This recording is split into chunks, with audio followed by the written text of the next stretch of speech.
ఏది అయినా ట్రై చెయ్యి ఆచి చికెన్ మసాలా. ఇంగ్లాండ్ తో జరుగుతున్న వన్డే సిరీస్ మధ్య టీమిండియా మ్యాజీ captain hitman Rohit Sharma భవిష్యత్తుపై ఊహాగానాలు రోజు రోజుకు పెరుగుతున్నాయి. 2027 వన్డే ప్రపంచ కప్ ను దృష్టిలో పెట్టుకుని భారత సెలెక్టర్లు యువ ఆటగాళ్లకు అవకాశాలు ఇవ్వాలని భావిస్తున్నారనే వార్తలు వెలువడుతున్నాయి.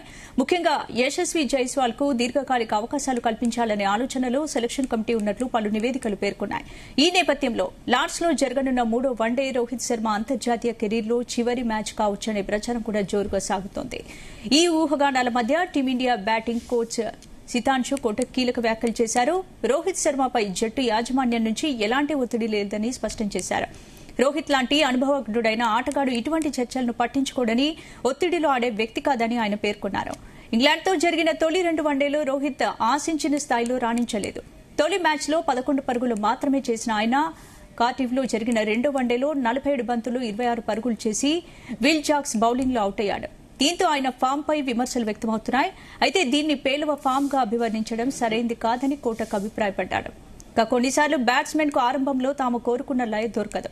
అంత మాత్రాన వారు ఫామ్ కోల్పోయారని చెప్పలేం. కార్డిఫ్ పిచ్ స్వభావం కూడా భిన్నంగా ఉంది. డబుల్ బౌన్స్ రావడంతో రోహిత్ తనకిష్టమైన షాట్స్ ఆడలేకపోయాడు. అది అతని సామర్థ్యాన్ని ప్రశ్నించే పరిస్థితి కాదని కోటక్ వివరించారు. రైట్, ఇదే అంశంపై మనతో మాట్లాడడానికి సుధీర్ మహదేవ్ గారు, స్పోర్ట్స్ జర్నలిస్ట్, జూమ్ లైవ్ లో సిద్ధంగా ఉన్నారు. Good evening sir. సుధీర్ గారు, సార్ ఇప్పుడు రోహిత్ శర్మ ఫామ్ పై వస్తున్న విమర్శలను ఎలా చూడొచ్చంటారు? ఒకటండి, వి ఆల్ నో దట్ స్పందన ఈజ్ ఏజింగ్ యాక్చువల్లీ. అంటే అతను రిటైర్మెంట్ కు దగ్గరలోనే ఉన్నాడు. 2 ఫార్మాట్స్ నుంచి ఆల్రెడీ రిటైర్ అయిపోయాడు. అండ్ ఆడుతున్నటువంటి వన్డే ఫార్మాట్ లో అంత పెద్ద చెప్పుకోదగ్గ ఫామ్ ఇప్పుడు లేదు. బట్ అగైన్ మీరు చెప్పినట్టుగా class is permanent and form is temporary అని మనం అంటూనే ఉంటాం. అండ్ అది నేను అనుకుంటాను రోహిత్ శర్మ కూడా వర్తించవచ్చు. మేబీ నెక్స్ట్ మ్యాచ్ లో ఒక బిగ్ ఇన్నింగ్స్ ఆడా గానీ it won't be surprise because ఈ such a player. Actually he has a fantastic record in England also. World cup లో మనం చూసాం, ఇంగ్లాండ్ సెంచరీ మోత మోగించాడు 2019 లో. టెంపరీ ఫామ్ అయితే అబ్సల్యూట్లీ కొంచెం అటు ఇటు ఉంది, అందులో డౌటే లేదు. But he can come back to his form అండి, no doubt about it actually. And ఇంకా అతనిలో కొంచెం క్రికెట్ ఉన్నట్టుగా కనబడుతుంది, అంటే పూర్తిగా ఫెయిల్ కావటం లేదు. నిన్న స్ట్రగుల్ అయినాడు బికాస్ ఇంగ్లాండ్ లో కండిషన్స్ అలాగే ఉంటాయి. దట్టు మీరు చూడండి, వరుసగా ఆడుతున్నటువంటి ప్లేయర్ తర్వాత మధ్య మధ్యలో ఆడుతున్నటువంటి ప్లేయర్లు మీకు చాలా డిఫరెన్సెస్ కనబడుతుంటాయి. స్పందన ఆ డిఫరెన్స్ కనబడింది. అఫ్ కోర్స్ మీరు you can question me also, Virat Kohli అద్భుతంగా ఆడాడని చెప్పి కూడా మీరు అనొచ్చు. అండ్ ఆ విషయంలో నేను అనుకుంటాను రోహిత్ కొంచెం స్ట్రగుల్ అవుతున్నాడు. కానీ బట్ నాకేమనిపిస్తుంది, 2027 వరల్డ్ కప్ లో కీలకమైనటువంటి ప్లేయరే రోహిత్ శర్మ, అందులో డౌటే లేదు. ఎందుకంటే బికాస్ అతని ఫామ్ అనేది ఇప్పుడు కొంచెం అటు ఇటు ఉన్నా కానీ 2027 వరల్డ్ కప్ వరకు అతను ఆడితే బాగుంటుందని చెప్పి నేను అనుకుంటున్నాను. That is my personal opinion. Okay, ఇప్పుడు రోహిత్ శర్మ రిటైర్మెంట్ పై వస్తున్న వార్తల్లో నిజమెంత అంటారు? అంటే రోహిత్ శర్మ గురించి ఏమైనా సర్ప్రైజ్ న్యూస్ రావచ్చా? ఐ థింక్ ఒకవేళ సడన్ గా అతను ఏదైనా డెసిషన్ తీసుకుంటే you never know because is such a player. Actually ఆ లెవెల్ రీచ్ అయ్యి ఉన్నాడు అతను. వండర్ఫుల్ క్యాప్టెన్ గా కూడా ఇండియాకు పేరు తెచ్చిపెట్టాడు. ఎన్నో విజయాల్లో ఇండియా అతని కెప్టెన్సీలో సాధించింది. మేబీ 50-50 వరల్డ్ కప్ గెలవకపోవచ్చు, బట్ ఆ తర్వాత 2020 వరల్డ్ కప్ గెలవడం చూసాం. తర్వాత ఐపీఎల్ ఎన్నో టైటిల్స్ ఉన్నాయి. మంచి కెప్టెన్ గా అతనికి is got a fantastic name as a captain, దాన్ని మనం కాదనిలేము అసలు యాక్చువల్ గా. సో అతను ఒకవేళ పర్సనల్ గా డెసిషన్ తీసుకున్నట్లయితే if he wants to pave the way for the youngsters actually that's well and good. Actually అది పర్సనల్ డెసిషన్ అవుతుంది. But selectors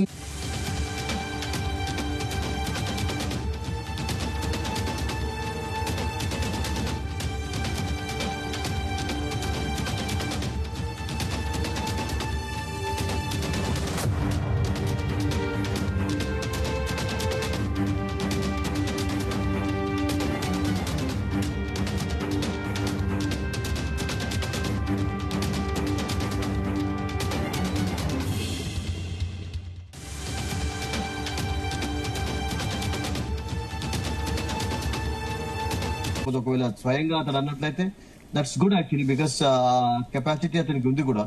and it has to be taken by Rohit himself actually. తర్వాత ఎవరైనా అలా ఉన్నారు అంటే maybe immediate గా ఒక రోహిత్ దొరకకపోయినా గానీ చాలా మంది ఉన్నారు ఇండియన్ టీమ్ లో ఇప్పుడు రావడానికి, అతని ప్లేస్ తీసుకోవడానికి చాలా మంది యంగ్స్టర్స్ వెయిట్ చేస్తున్నారు. టాలెంట్ కి కొరవే లేదు ఇండియాలో. బట్ ఓన్లీ థింగ్ ఏంటంటే అతను చాలా గొప్ప క్రికెటర్ కనుక, చాలా గొప్పగా లీడ్ చేశారు ఇండియాను, సక్సెస్ఫుల్ గా లీడ్ చేసినటువంటి క్రికెటర్ కనుక it has to be left to the player himself actually. అప్పుడే నాకు అనిపిస్తుంది దట్ విల్ బి గుడ్. ఎందుకంటే అతనికి ఆ ఛాన్స్ ఇవ్వాలి Rohit శర్మకు.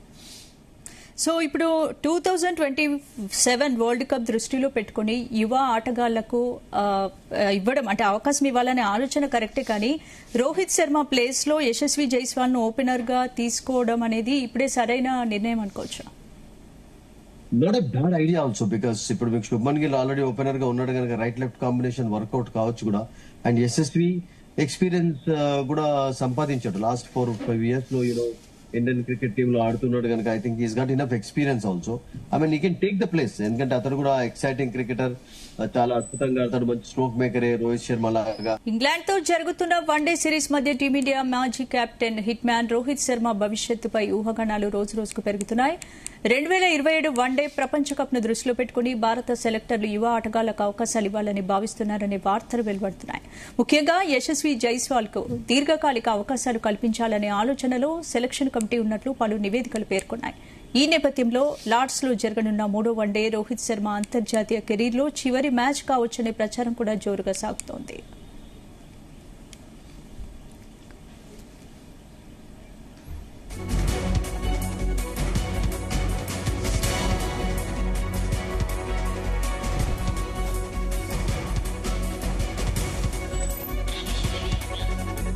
Right, thank you Sudheer గారు.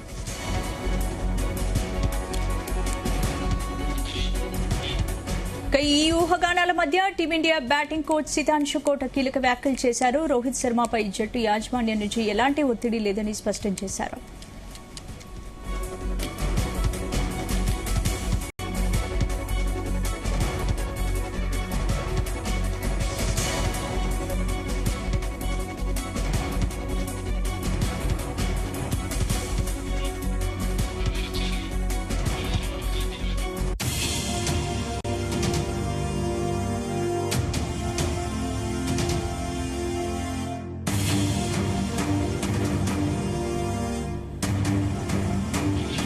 రైట్ సుధీర్ గారు, విల్ కంటిన్యూ దిస్ టాపిక్. ఇప్పుడు బ్యాటింగ్ కోచ్ సితాంశు కోటక్ చేసిన వ్యాఖ్యలను ఎలా చూడొచ్చు?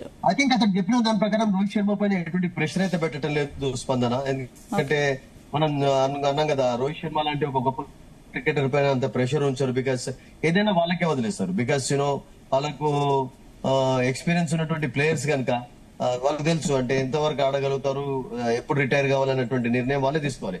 Because it's happened previously with so many great cricketers. అంటే ఒక రోహిత్ శర్మ మామూలు చిన్న క్రికెటర్ కాదు కదా, దట్టు ఇండియన్ టీమ్ ను కూడా సక్సెస్ఫుల్ గా యాజ్ అ లీడర్ గా నడిపించాడు, విక్టరీస్ సాధించి పెట్టాడు, కప్స్ సాధించి పెట్టాడు. కనుక రోహిత్ శర్మకు స్వయంగా వదిలిస్తే బాగుంటుంది. మీరు అన్నట్టుగా యశస్వి జైస్వాల్ ను ఉంచొచ్చు టీమ్ లో. యశస్వి జైస్వాల్ ను అతని ప్లేస్ లో కూడా రిప్లేస్ చేయడానికి కూడా నేను అనుకుంటాను it won't be bad decision. కానీ అతని పైన మాత్రం ప్రెషర్ పెట్టి అతను ఇప్పుడు ప్రస్తుతం ఆడటం లేదు అని మనం అనడం మాత్రం మంచిది కాదు. బికాస్ ఈ సంవత్సరం ఫెయిల్ కావచ్చు, ఇంకా ఉన్నాయి కదా 2027 వరల్డ్ కప్ కంటే ముందు చాలా వన్డేస్ ఉన్నాయి. డొమెస్టిక్ క్రికెట్ లో కూడా ఇండియన్ టీమ్ ప్లేయర్స్ కి అవకాశం అనేది లభిస్తుంది. వన్డే మ్యాచెస్ ఉంటాయి, చాలా వన్డే మ్యాచెస్ ఉంటాయి, వాటిలో ఆడి కూడా ఫామ్ అనేది రాబట్టుకోవచ్చు. అతని ఫిట్నెస్ ఇష్యూస్ అయితే లేవు. ఈ fit actually looking fit. IPL లో కూడా చూసాను, చాలా మంచి కపుల్ ఆఫ్ ఇన్నింగ్స్ ఆడాడు. కొంచెం ఇప్పుడు ఈ మధ్యలో కొంచెం సన్నబడుతున్నాడు కూడా. ఫిట్నెస్ విషయంలో చాలా జాగ్రత్త తీసుకుంటున్నాడు. ఇంకా అతని ఆట ఉంది అని నిరూపిస్తున్నాడు. కనుక నాకేమనిపిస్తుంది అంటే ఈ పర్టికులర్ సిరీస్ మనం పక్కకు పెట్టి మనం ఈ రోజు ఇంత మాట్లాడుతున్నాం కదా స్పందన, రేపు 19th రోజు జరిగినటువంటి లాస్ట్ వన్డే మ్యాచ్ లో he might come up with an excellent innings also. అది కూడా జరగవచ్చు అసలు. మళ్ళా తర్వాత మనం ఏమంటామంటే చూడండి రోహిత్ శర్మ ఇంత అద్భుతంగా ఆడాడని మనం అనే ఛాన్స్ కూడా ఉంటుంది. సో అందుకనే వీళ్ళందరూ గొప్ప వాళ్ళు కనుక వాళ్ళకే వదిలేయాలి అసలు. ఒకవేళ for example if he wants to take a decision that's up to him అండి. ఎందుకంటే అతను రియల్ గానే నేను రిఫ్లెక్స్ సరిగ్గా చేయలేకపోతున్నాను, బాల్ టైమింగ్ సరిగ్గా చేయలేకపోతున్నాను, ఫుట్ వర్క్ లో కొన్ని లోపాలు నేను అతను స్వయంగా భావించినట్లయితే ఐ థింక్ అతనే డెసిషన్ తీసుకుంటారు రిటైర్ కావడానికి. అండ్ ఒక యంగ్స్టర్ కు ఛాన్స్ లభిస్తుంది. యంగ్స్టర్స్ ఉన్నారు, యశస్వి జైస్వాల్ అనే కాదు, చాలా మంది యంగ్స్టర్స్ ఉన్నారు. మీకు రితురాజ్ గాయక్వాడ్ ఉన్నాడు రావడానికి, తర్వాత పట్టిడర్ ఉన్నాడు, తర్వాత జురేల్, వీళ్ళందరూ కూడా దే ఆర్ ఆల్ వెయిటింగ్. అంటే ఎవరైనా రిటైర్ అయితే ఆ ఛాన్స్ లో గ్రాప్ చేసుకోవడానికి చాలా మంది యంగ్స్టర్స్ ఉన్నారు కనుక I mean it won't be an issue. అంటే ఇండియాకి అంత పెద్ద సమస్య అనేది ఉండకపోవచ్చు రోహిత్ సడన్ గా రిటైర్ అయితే మాత్రం. బట్ అతను ఫామ్ లోకి రావాలి, 2027 వరల్డ్ కప్ వరకు ఆడాలి. ఎందుకంటే అతనికి ఉన్నటువంటి అన్ని ట్రాఫీస్ లో ఐ థింక్ ఇది ఒకటే లేదు. ఒక 2021 లో 2011 లో ఇండియాలో జరిగినప్పుడు అది మిస్ అయిపోయినాడు అసలు యాక్చువల్ గా. మిగతా అవన్నీ అతనికి ఉన్నాయి. 2020 వరల్డ్ కప్స్ ఉన్నాయి, ఛాంపియన్స్ ట్రాఫీ ఉంది, తర్వాత టెస్ట్ మ్యాచెస్ లో కూడా అతన్ని వచ్చినప్పుడు అలాగే అన్నారు. టెస్ట్ మ్యాచ్లలో కూడా సక్సెస్ సాధించాడు, మంచి రన్స్ స్కోర్ చేస్తూ వచ్చాడు. So is been a fantastic cricketer actually. కానీ టీమిండియాకి సీనియర్ల లోటు బాగా కనిపిస్తుంది అనుకోవచ్చు. No, I don't think so. Because youngsters చాలా చక్కగానే ఆడుతున్నారు స్పందన. అంటే మీరు అన్నట్టుగా ఇప్పుడు మన ఇంగ్లాండ్ లో T20 సిరీస్ చాలా రోజుల తర్వాత అలా ఓడిపోవడం చూసాం కానీ, బట్ యంగ్స్టర్స్ ఉన్నారండి మీకు వచ్చి ఇమీడియట్ గా రిప్లేస్ చేసి పర్ఫామ్ చేసేందుకు they are already. They are just waiting in the wings actually. ఎప్పుడు అవకాశం వస్తుందని చెప్పి చాలా మంది ఎదురు చూస్తున్నారు. అందులో 21 ఇయర్స్ వాళ్ళు ఉన్నారు, 15 ఇయర్స్ వాళ్ళు ఉన్నారు. Even for example it won't be surprise Vaibhav Suryavanshi లాంటి ప్లేయర్ ను కూడా వన్ డే లో ఒకవేళ ఫర్ ఎగ్జాంపుల్ ఇండాక్ చేసినట్టయితే కూడా ఈ can be successful player also actually. ఎందుకంటే వైట్ బాల్ క్రికెట్ లో నేను అనుకుంటాను 2020 తర్వాత 50-50 లో కూడా త్వరగా అతన్ని తయారు చేసే ఛాన్సెస్ మనకు కనబడుతున్నాయి. కనుక ఇండియన్ కు ఆ మాత్రే అయిన ఒక క్రికెటర్ ఉన్నారు, ముంబై క్రికెటర్ మనకు తెలుసు, చాలా అద్భుతంగా ఆడతాడు. మొన్న IPL లో కోర్స్ సిఎస్కే తరఫున ఆడుతూ ఇంజరీ కావడంతో దూరమైనాడు కానీ అతను కూడా ఒక exciting cricketer, exciting talent. There are so many actually you are just waiting for the opportunities and that's it. Prithvi Shaw ఒకవేళ ఫర్ ఎగ్జాంపుల్ సరిగా డిసిప్లిన్ కనబరిచి ఉన్నట్లయితే మిగతా వాళ్ళకి ఎవరికి ఛాన్స్ ఉండకపోయేది, అతనే ఫిట్ అయ్యేవాడు. అసలు శుభ్మన్ గిల్ కూడా ఛాన్స్ ఉండదో లేదో అటువంటి డౌట్స్ కలిగాయి. సో శుభ్మన్ గిల్ తోటి నేను అనుకుంటాను రోహిత్ తర్వాత మేబీ వరల్డ్ కప్ తర్వాత కూడా యశస్వి లాంటి వాళ్ళు, మాత్రి లాంటి వాళ్ళు, వైభవ్ లాంటి వాళ్ళు ప్లేయర్స్ రెడీ అవుతున్నారు. ఐ థింక్ విరాట్ కూడా నేను అనుకుంటాను 2027 వరల్డ్ కప్ తర్వాత రిటైర్ అవుతాడు డెఫినెట్లీ. అతడు స్వయంగానే రిటైర్ అవుతాడు అండ్ అతడు చక్కగానే ఆడుతున్నాడు. మొన్న నిన్న 50 చూసాం కదా, అతను ఏం ప్రాబ్లం లేదని చెప్పి నిరూపిస్తూనే ఉన్నాడు every time actually. So I think India needs the experience అన్నట్టుగా. అందుకని మిడిల్ ఆర్డర్ లో ఆ ఎక్స్పీరియన్స్ కావాలి అంటే రోహిత్ అండ్ విరాట్ కంటిన్యూ కావడం అనేది వరల్డ్ కప్ వరకు I think it will B a good idea నాకు అనిపిస్తుంది ప్రతిస్పందన. రైట్. అంటే ఇప్పుడు లార్డ్స్ లాంటి చారిత్రాత్మక వేదికపై రోహిత్ తన అనుభవాన్ని చూపించగలరంటారా? అంటే ఈ 3వ వన్డే రోహిత్ కెరీర్ కు టర్నింగ్ పాయింట్ అవుతుందా? వై నాట్ అండి.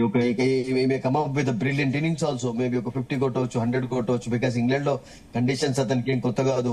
మనం ఇంతకుముందు చెప్పినట్టుగా 2019 లో వరల్డ్ కప్ అయినప్పుడు ఎన్ని సెంచరీలు కొట్టాడు అసలు యాక్చువల్ గా వరల్డ్ కప్ లో. సెంచరీలో మోత మోగించాడు. So I think he might come up with beginnings actually. అందరినీ సర్ప్రైజ్ చేయడానికి ఒక బిగినింగ్స్ ఆడే ఛాన్స్ కూడా లేకపోలేదు. నిన్న కూడా చక్కగానే ఆడుతున్నాడు. బట్ ఇంగ్లాండ్ సడన్ గా మీకు ఏమవుతుందంటే మనం అదే అంటాం కదా మ్యాచ్ ప్రాక్టీస్. ఇప్పుడు వీళ్ళంతా కూడా రెగ్యులర్ గా ఆడేవాళ్ళు అండ్ వీళ్ళు ఓన్లీ వన్ ఫార్మాట్ లోనే ఆడుతున్నారు. సో సడన్ గా వచ్చి ఆడేటప్పుడు కొంచెం ప్రాక్టీస్ అనేది అవసరం ఉంటుంది అండ్ అదే కొంచెం తప్పినట్టుగా కనిపిస్తుంది. బట్ ఐ థింక్ ఈ రియలీ ప్లేడ్ వెల్ ఎస్టర్డే. అంటే కొంచెం స్ట్రగుల్ అయినా కానీ కొంచెం పర్వాలేదు అనిపించింది. మెల్లమెల్లగా ఫామ్ లోకి అయితే వస్తున్నాడు. బట్ యా ఒక బిగినింగ్స్ అనేది ఇట్ ఈస్ డెఫినెట్లీ అవసరం ఉంది అతని నుంచి. మళ్ళీ కాన్ఫిడెన్స్ బ్యాక్ గెయిన్ చేసుకోవడానికి ఈ డెఫినెట్లీ నీడ్స్ వన్ బిగినింగ్ స్పందన. I do agree. రైట్. అంటే ఫైనల్ గా రోహిత్ గురించి చెప్పాలంటే ఒక వరల్డ్ కప్ అందించాడు, అనేక విజయాలను ఇచ్చాడు, కెప్టెన్ గా ముందుండి నడిపించాడు. మనం రోహిత్ గురించి ఏదైనా డిసిషన్ తీసుకుంటే టీమిండియాపై భారం పడే అవకాశం ఉందా? I don't think so. Because ఒకవేళ అతను స్వయంగా డెసిషన్ తీసుకొని నేను రిటైర్ అవుతాను ఈ ఫార్మాట్ నుంచి అని చెప్పి కూడా, బికాస్ అతడే 2020 నుంచి అలాగే డెసిషన్ తీసుకున్నారు. టెస్ట్ క్రికెట్ నుంచి అలాగే దూరం అయిపోయారు. సడన్ గా ఇంగ్లాండ్ సిరీస్ మన అందరికీ తెలుసు లాస్ట్ టైం. అండ్ ఒకవేళ స్వయంగా అతను ఏదైనా డెసిషన్ తీసుకున్నా గానీ మనం అతనికే వదిలేయాలి. ఆ తర్వాత కూడా అంత ఎఫెక్ట్ ఏం కాకపోవచ్చు. బికాస్ మనం ఇంతకుముందు అనుకున్నట్టుగా స్పందన there are so many young cricketers, exciting talent ఉన్న వాళ్ళు ఉన్నారు. ఇమీడియట్ గా ఒక రోహిత్ లాగా తయారు కావాలంటే కష్టం అవుతుంది. బట్ ఐ థింక్ టాలెంట్ ఉంది కనుక వాళ్ళు కూడా చక్కటి పర్ఫార్మెన్స్ కనబరిచే అవకాశం ఇండియన్ టీమ్ లో పర్ఫార్మెన్స్ ఇవ్వడానికి చాలా మంది రెడీగా ఉన్నారు. Only let us forget about what happened in England T20 series లో. బట్ వన్ డే మ్యాచెస్ లో నేను అనుకుంటాను ఫస్ట్ మ్యాచ్ లో చక్కగా పర్ఫార్మ్ చేశారు, ఇంగ్లాండ్ ఓడించారు. నిన్న కూడా పర్వాలేదు అనిపించుకున్నారు. అండ్ నెక్స్ట్ మ్యాచ్ లో కూడా గెలవకపోయినా కానీ ఒక మంచి పర్ఫార్మెన్స్ ఇచ్చి కాన్ఫిడెన్స్ గెయిన్ చేసుకున్నట్లయితే it will be good for them. ఎందుకంటే ఇంకా లాట్ ఆఫ్ సిరీస్ ఉన్నాయి, వన్ డే సిరీస్ ఉన్నాయి, domestic cricket one day matches ఉన్నాయి వరల్డ్ కప్ కంటే ముందు. These all matches will help these cricketers to get back to their own form. అంటే in case Rohit decision తీసుకుంటే ఆ లోటు ఎవరు పూరించగలరంటారు? ఒకవేళ డెసిషన్ తీసుకున్నట్లయితే గుడ్ అండి. బికాస్ యంగ్స్టర్స్ ఉన్నప్పుడు తీసుకోవచ్చు.